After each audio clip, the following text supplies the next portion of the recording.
ಬಡತನದಿಂದ ಬಂದು ದುಡ್ಕೊಂಡು 20 ಲಕ್ಷ ಕಳ್ಕೊಂಡೆ. 20 ಲಕ್ಷ ಕಳ್ಕೊಂಡೆ. ಆಮೇಲೆ ಯಾಕೆ ಕಳ್ಕೊಂಡೆ ಅನ್ನೋದು 50 ರೂಪಾಯಿ ಡೈಲಿ 100 ರೂಪಾಯಿ ಕಟ್ ಮಾಡಿ ತಿಂಗಳಿಗೆ 3,000 ಹೋಗೋದು. ಆ 3,000 ರೂಪಾಯಿ ಎಷ್ಟು ಕೆಲಸ ಮಾಡ್ತಾರೆ? 1.5 ಲಕ್ಷ ರೂಪಾಯಲ್ಲಿ ಕೊಟ್ಟು ನಿಮಗೆ ಪೂರ್ತಿ 1.5 ಲಕ್ಷ ಉಳಿತು. ಇದು 45,000 ಉಳಿತು. ಆವಾಗ ಏನ್ ಮಾಡ್ತೀನಿ, ಈ ದುಡ್ಡಲ್ಲಿ 3 ತಿಂಗಳು ದುಡ್ಡು ಬಂತು, 4 ಲಕ್ಷ ಆಯ್ತು. 4 ಲಕ್ಷ ಹೋಗ್ಬೋದು. ಮತ್ತೆ ಯಾಕೆ ನಮ್ಮ ಡೈರಿ ಫಾರ್ಮ್ ಇಂಪ್ರೂವ್ ಆಗಲ್ಲ? ಆಗುತ್ತೆ ಇಲ್ಲ? ಈ ರೀತಿಯಾಗಿ ಮಾಡ್ಬೋದು. ಡೈರಿ ಫಾರ್ಮ್ ಅನ್ನ ನಾವು ಏನಾದ್ರೂ ಒಂದು ಹೈನುಗಾರಿಕೆ ಹೈನುದ್ಯಮ ಮಾಡ್ಬೇಕು ಅಂದ್ರೆ ಒಂದ್ ಹಸು ಬಟ್ ಒಂದ್ ತಗೊಂಡೋಗಪ್ಪ ನೀನು, ಒಂದ್ ತಗೊಂಡು ಚೆನ್ನಾಗಿ ಸಾಕಿದೆ ಅಂತ ಕೊಡ್ತೀನಿ. ನಿಮ್ಗೆ ಕಂಪ್ಲೇಂಟ್ ಬಂತು ಅಂದ್ರೆ ಹಸು ಕೊಡು ನನಗೆ, ಅದು ದುಡ್ಡು ಕೊಡ್ಬಿಡ್ತೀನಿ. ಅದಕ್ಕೆ ಹಾಕೋಲ್ಲ ಅಂದ್ರೆ ಈ ರೀತಿ ಮಾಡ್ತಾರೆ. ಒಂದ್ ತಗೊಂಡ್ರಿ ನಾನು ಹೇಳೋದು ಸಾಕಿ. ನಿಮಗೆ ಅದರಿಂದ ಚೆನ್ನಾಗಿ ಬರ್ತಾ ಇದೆ, ನಿಮ್ಗೆ ಗೊತ್ತಾಗ್ಬಿಟ್ಟಿದೆ ಎಲ್ಲ, ಹಿಂಡಿದೆಲ್ಲ ಗೊತ್ತಾಗಿದೆ ಅಂತ. 1 2 100 ಮಾಡ್ರಿ, 10 ತನಕ ಮಾಡಿ, 8 10 ತನಕ. 8 10 ಆದ್ಮೇಲೆ ನೀವೇನ್ ಮಾಡಿ, ಜಾಸ್ತಿ ಮೇವು ಕಡೆ ಗಮನ ಕೊಡಿ. ಹಸು ಕಡೆ ಒಂದು ಫ್ಯಾಮಿಲಿ ತಗೊಳ್ಳಿ. 25 ಲೀಟರ್ ಕಡಿಮೆ ಒಂದು ಹಸು ಕೊಡಲ್ಲ ನಮ್ದು. 25 ಲೀಟರ್ 10 ಹಸು ಎಷ್ಟಾಯ್ತು? 250. ಇವತ್ತಿನ ರೇಟ್ ಎಷ್ಟು? 30 ಎಷ್ಟಾಯ್ತು ದುಡ್ಡು? 7,500 ರೂಪಾಯಿ. 5 ಕೆಜಿ ಹಿಂಡಿ, 10 ಕೆಜಿ ಹಿಂಡಿ, 10 ಹಸುಗೆ ಎಷ್ಟಾಯ್ತು? 1 ಕ್ವಿಂಟಲ್ ಆಯ್ತು. ಚೀಲ ಹೆಂಗಿದೆ ಈಗ ರೇಟ್? 14 ಅದೇ ಕಡೆ ನೋಡ್ಬೇಕಂತ ಇದೆಯಾ? ಹೊರಗಡೆ ನೋಡ್ಕೊಳ್ಳಿ ಬರ್ತಾ ಇದೆ.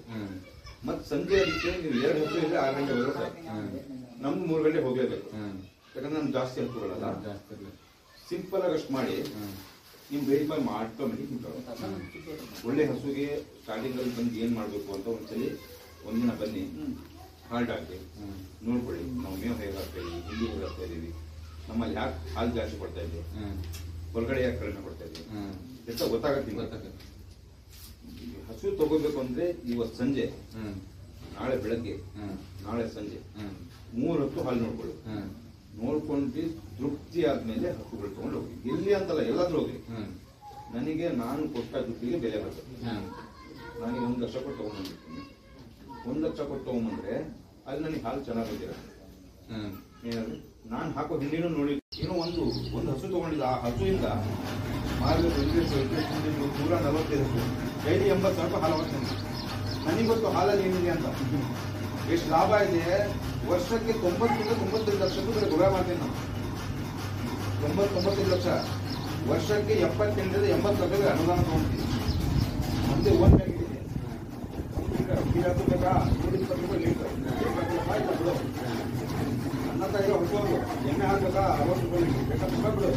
ಮನೆ ತಗೊಂಡು ನಿಂತ್ಕೊಂಡ್ರೆ ನಾವೇನಂದ್ರೆ ನಮ್ಮ ಉದ್ಯೋಗನ ನಾವು ರೆಡಿ ಮಾಡಿ 20 ವರ್ಷ 40 ರೂಪಾಯಿ ಸ್ವಾತಂತ್ರ್ಯ ಬಗ್ಗೆ ಗೊತ್ತೇ ನಾನು ಹೇಳೋದು.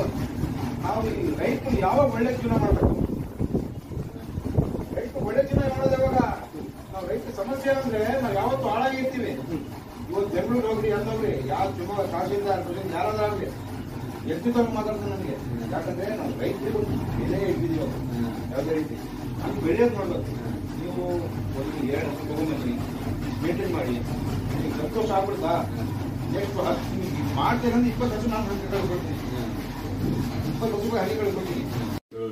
7 ವರ್ಷ 2 ಕೆಜಿ ಜಾಸ್ತಿ ಆಗ್ರಿ, ಖುಷಿಯಿಂದ 12 ಕೆಜಿ ಜಾಸ್ತಿ ಆಗ್ರಿ. ಎಷ್ಟು ಹಾಕೋದು? 2,000 ಆಗಿರೋದಲ್ಲ, 2,000 ಆಗೋದು. ಹಾಲಿನ ದುಡ್ಡು ಎಷ್ಟು? 7,500 ಅಂದ್ರೆ ನಿಮ್ಗೆ ಹೆಚ್ಚು ಕಡಿಮೆ 5,000 ಅಂತ ಉಳಿತು. 5,000 ಅಂತ ತಿಂಗಳಿಗೆ 1.5 ಲಕ್ಷ ಆಯ್ತು. 5 ರೂಪಾಯಿ ಅನುದಾನ. 5 ರೂಪಾಯಿ ಅನುದಾನ ಅಂದ್ರೆ 100 ಲೀಟರ್ 250 ಲೀಟರ್ಗೆ 5 10 ಹೆಚ್ಚು ಕಡಿಮೆ 1,500 ನಿಮಗೆ ಅನುದಾನ ಬಂತು. ತಿಂಗಳಿಗೆ 45,000 ಅನುದಾನ ಬಂತು. 45 ಹೆಚ್ಚು ಕಡಿಮೆ 6 ಲಕ್ಷ ರೂಪಾಯಿ ವರ್ಷಕ್ಕೆ ಬರೀ ಅನುದಾನ ಬಂತು ನಿಮ್ಗೆ. ಒಂದು ಒಳ್ಳೆ ಲೇಬರ್ ಕೇಳಕ್ಕಿನ ಸಮಸ್ಯೆ ಇದೆ.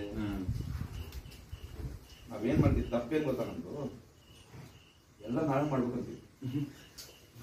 ಬೆಳಗ್ಗೆ ಹೇಳ್ತೀವಿ, ಸ್ಟಾರ್ಟಿಂಗ್ ಅಲ್ಲಿ ಹುರುಪಿರತ್ತೆ, ಹೇಳ್ತೀವಿ, ಹಾಲು ತೆಗಿತೀವಿ, ಕೊಡ್ತೀವಿ, ಖುಷಿಯಿಂದ ಕ್ಯಾನ್ಗಳು ತಗೊಂಡು ಹೋಗ್ತೀವಿ. ಬರ್ತಾ ಬರ್ತಾ ಬರ್ತಾ ನಮ್ಮ ಮನೆ ಮುಂಜಿನೋ ಫಂಕ್ಷನ್ ಏನೋ ಇರುತ್ತೆ, ಡೈಲಿ ಹೋಗೋದಲ್ಲ ಮರ ಇದಕ್ಕೆ ಅಂತ ಹೇಳೋದು ಬೇಜಾರಾಗ್ತದೆ. 15 ರೂಪಾಯಿ ಎಷ್ಟೇ ದುಡಿಮೆ ಆಗ್ತಾ ಇದ್ರು ಬೆಳಗ್ಗೆ 3 ಗಂಟೆಗೆ ಹೇಳಬೇಕಲ್ಲ, ಮತ್ 4 ಗಂಟೆಗೆ ಎಲ್ಲೂ ಹೋಗಂಗಿಲ್ಲ. ಬೇಜಾರಾಗಿ ಸ್ಟಾರ್ಟ್ ಆಗುತ್ತೆ. ಬೇಜಾರಾದ ಸ್ಟಾರ್ಟ್ ಆದಾಗ ಕಾನ್ಸಂಟ್ರೇಷನ್ ಕಡಿಮೆ ಆಗ್ತಾ ಹೋಗುತ್ತೆ. ಕಾನ್ಸಂಟ್ರೇಷನ್ ಕಡಿಮೆ ಆದಾಗ ಇಲ್ಲಿ ಹಾಲಿನ ಇಳುವರಿ ಕಡಿಮೆ ಆಗ್ತದೆ. ಹಾಲಿನ ಇಳುವರಿ ಕಡಿಮೆ ಆದ್ರೆ ಲಾಸ್ ಹೋಗ್ತಾ ಇರ್ತದೆ. ಒಂದು ಹಸುಗೆ 1000 ರೂಪಾಯಿ, 10 ಹಸು ಗತ್ತೆ 10,000 ರೂಪಾಯಿ. ಅವ್ರಿಗೆ ಒಂದು 20,000 ಆಗತ್ತೆ ರೇಷನ್ ಮಿಷನ್ ಆಗುತ್ತೆ ಒಂದು ಫ್ಯಾಮಿಲಿ. ನಿಮಗೆ ಹಾಲಿನ ದುಡ್ಡು ಎಷ್ಟು ಬರ್ತದೆ? 1.5 ಲಕ್ಷ ರೂಪಾಯಿ ಇಲ್ಲೇ ಬಂತು. 45,000 ರೂಪಾಯಿ ಅನುದಾನ ಬರ್ತದೆ ನಿಮ್ಗೆ. ಬರೀ ನೀವು ಈ ಹಸು ಗೊಬ್ಬರ